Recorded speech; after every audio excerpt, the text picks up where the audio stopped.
দেখাবো এই মুহূর্তে গাড়ির ভেতরে কিন্তু এখনো আমি খোকনকে বলবো খোকন গাড়ির ভেতরটা দেখাতে। সেখানে কিন্তু কাজ পড়ে রয়েছে, সেখানে কিন্তু ইটের টুকরো আমরা দেখতে পাচ্ছি।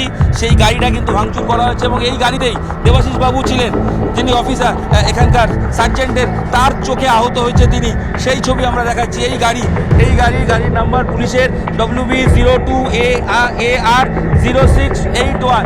এই গাড়িটি আসছিল শান্তিপূর্ণ আন্দোলন এবং সেই আন্দোলন থেকে পুলিশকে কখনো দেখা গেছে তাড়া করতে, পুলিশের গাড়ি ভাঙচুর করতে, পুলিশের বাইককে পুলিশ ভাঙচুর, সেই পুলিশকে কর্মীকে মারধর এবং অবশ্যই এবং সেই মুহূর্তে যে ছবি দেখাচ্ছি একদম কিছুক্ষণ আগে যে ছবি দেখালাম, এই গাড়ি করে পুলিশের একটি টিম তারা ছিল, তারা যখন আন্দোলনের দিক থেকে আসছিলেন সেই গাড়ি ঘিরে ধরে ইট মারা হয় এবং সেখানে বসে থাকা সার্জেন্ট র্যাঙ্কের একজন ছিলেন যার চোখ এবং যারা ছিলেন তারাও কি এই মুহূর্তে রয়েছেন, যারা এই গাড়িতে ছিলেন তখনকে বলবো দেখাতে।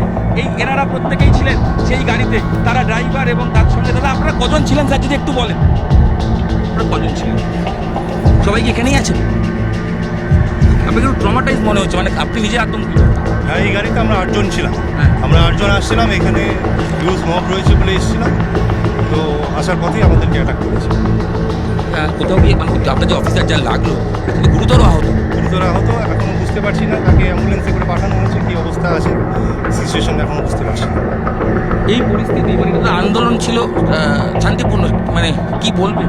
এর তো বিক্ষোভ করছে, এটা তো পাথর ছুটছে, ইট ছুটছে, বোতল ছুটছে, পুলিশকে অ্যাটাক করছে, পুলিশকে অ্যাটাক করছে। আপনি কি ট্রমাটাইজ মানে কোনোভাবে আঘাত লাগছে? না, আমরা প্রাণে বেঁচে এসেছি, মুখটা আমি হেলমেট ঢেকে এসেছি, গাড়ির মধ্যে এভাবে অ্যাটাক করবে, পুলিশের গাড়ি দেখে ভাবতে পারিনি।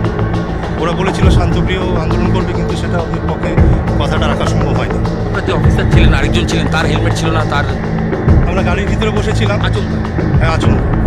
তিনি ভাবতে পারেননি এরকমভাবে পুলিশ আক্রান্ত হবে এবং সেই ড্রাইভার যিনি ছিলেন তিনি দাঁড়িয়ে রয়েছেন এবং সেই গাড়িটি এখানে রয়েছে এবং এই অঞ্চলে যদি আমি দেখি চারিদিকে ইট আর পাথর প্রচুর পরিমাণে। যে অফিসার ছিলেন তিনি উনি কি সামনে বসেছিলেন? হ্যাঁ, একদম ড্রাইভারের পাশে একটা ছবি দেখাবো, আমি জানি না ছবিটা দেখানো কতটা উচিত, তাও আমি দেখাই। ভেতরের গাড়ি রক্তাক্ত অবস্থা রয়েছে, সামনের ড্রাইভারের পাশের সিটে বসেছিলেন তিনি দেবাশিস চক্রবর্তী, তার গাড়ি, তার গাড়িতে তার চশমা, তার চোখে চশমা ছিল, এই যে চশমা গাড়ির সামনে রাখা রয়েছে, তিনি চোখে চশমা পরেন, সেই চশমাও ভেঙে গেছে। আমরা দেখাচ্ছি গাড়িটি এখান থেকে নিয়ে যাওয়া হচ্ছে, তার চশমা ছিল, সেই গাড়ি এখান থেকে সরিয়ে নিয়ে যাওয়া হচ্ছে।